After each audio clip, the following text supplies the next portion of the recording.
Undocumented लोगों को green card देने का एक नया कानून सामने आ चुका है और उसके लिए आपने 3 शराइत को पूरा करना है और 3 शराइत पूरी करने पर आपको 2 साल के लिए ग्रीन कार्ड दे दिया जाएगा।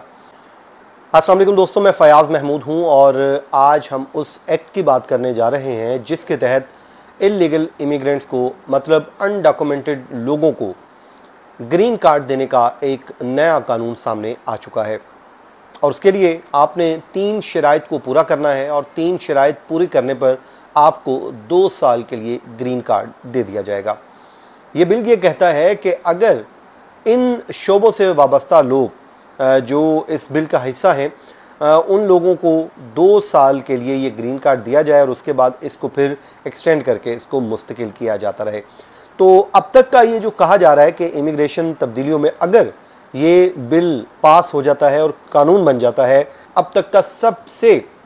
बड़ा एक ग्रीन कार्ड के लिए तौसी होगी और उन तरीक़ों में से एक तरीका बन जाएगा जो लोग ग्रीन कार्ड हासिल करते हैं। मतलब पहले कुछ लोग किसी और तरीके से हासिल करते हैं, लाइक मैरिज कर ली, शादी जो है कर ली या फिर कोई और किसी ज़रिए से, लेकिन जो शादी सबसे आसान तरीन समझा जाता था, लेकिन अनडॉक्यूमेंटेड लोगों के लिए ये किसी नेमत से कम नहीं है। तो आज के इस व्लॉग में इस कानून के तमाम तर पॉइंट सामने रखेंगे और आपको बताएंगे कि ये कानून किसने पेश किया है, शराइत क्या हैं और ये किन के ऊपर लागू आएगा और वो अनडॉक्यूमेंटेड लोग वो कौन से हैं जो इसकी अहलियत के ऊपर पूरा उतरते हैं और उससे ये मुस्तफ़ीद हो सकते हैं। सबसे पहले तो जनाब ये जो बिल पेश किया गया है, स्ट्रेंथनिंग आवर वर्कफोर्स एक्ट है, इसका नाम दिया गया है और ये न्यू मैक्सिको के जो हैं एक जी नुमाइंदे हैं, लॉ मेकर हैं, गैब वास्किज़, उनकी जानिब से ये जो है जो शेयर किया गया है और उन्होंने ये जमा करवाया और वो ये कहते हैं कि इनके बिल का मकसद कोई नहीं है, इसका मकसद एक ही है कि एक तो मुल्क में इस्तेहकाम लाना है और अनडॉक्यूमेंटेड लोग जो डिपोर्ट होने के खौफ से ना कोई काम कर पा रहे हैं, ना ही वो अमेरिका की कोई खिदमत कर पा रहे हैं, तो उस खौफ को ख़त्म करना है। साथ ही साथ उन इमिग्रेंट ख़ानदानों को तहफ़्फ़ुज़ फराहम करना है जो छोटे बिज़नेस से वाबस्ता लोग हैं और वर्कर्स की कमी का सामना कर रहे हैं। अच्छा जनाब, ये डेमोक्रेट लॉ मेकर हैं जिन्होंने ये कानून पेश किया और इनके साथ सिर्फ यही नहीं बल्कि कुछ और जो है लॉ मेकर्स वो भी शामिल हैं। अब वो कहते हैं कि जी इस कानून के तहत अगर आपने मुस्तफ़ीद होना है तो जो एग्रीकल्चर ज़राअत के शोबे के साथ वाबस्ता लोग हैं, नंबर 1। नंबर 2, अगर तो वो कोई कंस्ट्रक्शन के शोबे से वाबस्ता हैं वो लोग, फिर हेल्थ डिपार्टमेंट से या हेल्थ के शोबे से वाबस्ता हैं वो, फिर एमरजेंसी सर्विसेज जो भी लोग प्रोवाइड कर रहे हैं, ये उन लोगों के लिए है और उन लोगों को ये वो लोग हैं जो इससे मुस्तफ़ीद हो सकते हैं। और इसके अलावा कुछ अहम शोबे और भी हैं जो शामिल किए गए हैं। ये मैंने आपको चीदा जो इम्पॉर्टेंट थे वो सब के सब आपके साथ मैंने शेयर कर दिए हैं। वो ये कहते हैं कि ये बिल अनडॉक्यूमेंटेड लोगों को, इमिग्रेंट्स के लिए ग्रीन कार्ड के हसूल का एक रास्ता है जो उसको रास्ता देगा। अब इसमें जो कानून में कहा गया कि कौन से वर्कर्स किन शराइत को पूरा करें तो उन्हें 2 साल के लिए मशरूत ग्रीन कार्ड दिया जा सकता है और उनकी शराइत में जो शामिल है वो एक एक करके मैं आपको बताता जाता हूँ। आप अपने पास नोट कर लीजिए, या आपको मालूम होगा कि आपके काम की हैं या नहीं है।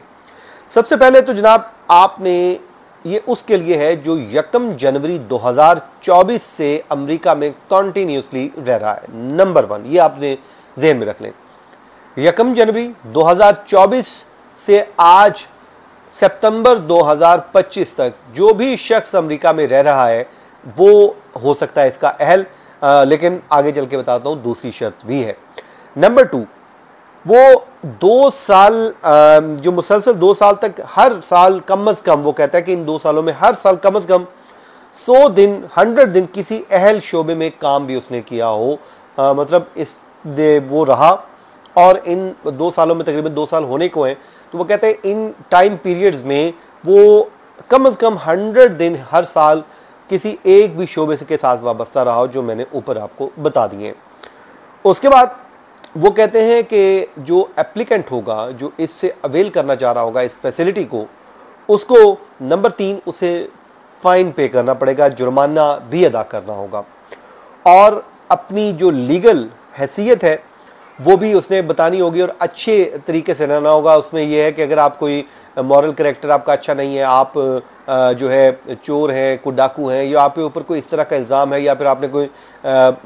वायलेशंस की हुई हैं कानून की, कवानीन की, तो फिर आपके लिए मुश्किल है। अब 2 साल जब आपके मुकम्मल हो जाएंगे तो उसके बाद फिर अहल कारकुन जो भी होगा वो मुस्तकिल रिहाइश के लिए दरख्वास्त दे सकेगा। ये वो है आपकी डिटेल्स हैं जनाब जो मैंने दे दी है कि अगर आपके ये 2 ईयर्स मुकम्मल हो जाए 1 जनवरी 2024 से लेके अब तक, जब ये बिल बन जाएगा उसके बाद 2 साल 1 जनवरी 2024 से लेकर आपने 2 साल मुकम्मल करने हैं। 100 डे आपने हर साल तकरीबन इन शोबों में एक शोबे में काम करना है और उसके बाद आप उसके लिए अहल हो जाएंगे। आगे आपको बताता हूँ जी इसमें और मज़ीद आपने क्या करना है। अब ये जो बिल है ये डेमोक्रेट नुमाइंदगान जो है इसमें मुख्तलिफ लोग हैं, कैलिफोर्निया से हैं, न्यूयॉर्क से हैं और उसके अलावा और जगह से भी इन्होंने मुश्तरका तौर पर पेश किया है। वो ये कहते हैं कि इस इक़दाम का एक मकसद ये है कि उन तमाम वर्कर्स और बिज़नेस को इस्तेहकाम देना है जो लेबर की कमी का शिकार है, क्योंकि इस वक्त इमिग्रेंट्स को निकाला जा रहा है, डिपोर्ट किया जा रहा है, और जब डिपोर्ट हो रहे हैं तो फिर वो लोग तमाम तर मुश्किलात का शिकार हैं कि लेबर की कमी का शिकार हो रहे हैं, ख़ासकर ये शोबे। अब वो ये कहते हैं कि जो लोग वर्क करते हैं, ये अब आपके लिए बड़ा इंपॉर्टेंट है जनाब जो उन्होंने बताया। वो कहते हैं जी जो भी लोग मेहनत करते हैं, जो रूल्स हैं, कवानीन हैं, उनकी पैरवी करते हैं और हमारी इकॉनमी में अपना अहम तरीन रोल अदा करते हैं, तो उन्हें हम चाहते हैं कि वो कभी भी छुप छुपा कर रहने या फिर एक मास डिपोर्टेशन के खौफ में ज़िंदगी गुजारने पर मजबूर नहीं होना चाहिए। तो ये तमाम तर लोग वो कहते हैं कि हमारे लिए सब कुछ अच्छा करते हैं और हमारी सोसाइटी का हिस्सा बनते हैं, हमारी फैमिलीज़ को खाना फराहम करते हैं, हमारे अपनों की देखभाल करते हैं और मुल्की इकॉनमी को चलाने में अपना किरदार अदा करते हैं। और वो कहते हैं कि जब वक्त ये आ गया है कि हम भी उनके साथ इंसाफ करें, किन के साथ? अनडॉक्यूमेंटेड इमिग्रेंट्स के साथ, और उन्हें वो बावकार कानूनी एक रास्ता दे दें जिसके वो अहल हैं और जिसकी अमरीकी बिज़नेस को भी ज़रूरत है, और ये इंसानियत, इंसाफ और हमवैशियत की तवील मुद्दती ताकत का एक वो कहते हैं जी मामला होगा जो हल हो जाएगा। अब दोस्तों अगर तो ये कानून नाफिज हो जाता है जिसका नाम दिया गया है स्ट्रेंथनिंग आवर वर्कफोर्स एक्ट, तो ये गुज़श्ता चंद सालों से लेकर अब तक ग्रीन कार्ड की अहलियत में सबसे बड़ी तोसी में से एक होगा। मतलब ये बहुत बड़ी चीज़ है जो अगर ये लॉ मंजूर हो जाता है, और जो इन शोबों के वर्कर्स हैं मुस्तकिल रिहाइश हासिल करने का एक उनको कानूनी रास्ता मिल जाएगा। और ताहम अब मसला कहाँ पे है? मसला ये है कि रिपब्लिकन कंट्रोल कांग्रेस में इसकी मंजूरी जो वो सबसे बड़ा चैलेंज है, और अगर वहाँ से ये मंजूर नहीं होता तो फिर तो कई लोगों के अरमानों पर पानी फिर जाएगा। लेकिन मंजूर हो जाता है तो लाखों लोग इससे मुस्तफ़ीद होंगे और लाखों लोग इस ग्रीन कार्ड के अहल हो जाएंगे। तो दोस्तों ये था वो आज का हमारा वीलॉग, ये था वो नया बिल जो पेश किया जा चुका है, सामने लाया जा चुका है। अब देखते हैं कि आने वाले दिन इस हवाले से क्या करते हैं। तो अपना बहुत सा ख्याल रखें, मुझे इजाज़त दीजिए, अल्लाह हाफिज़।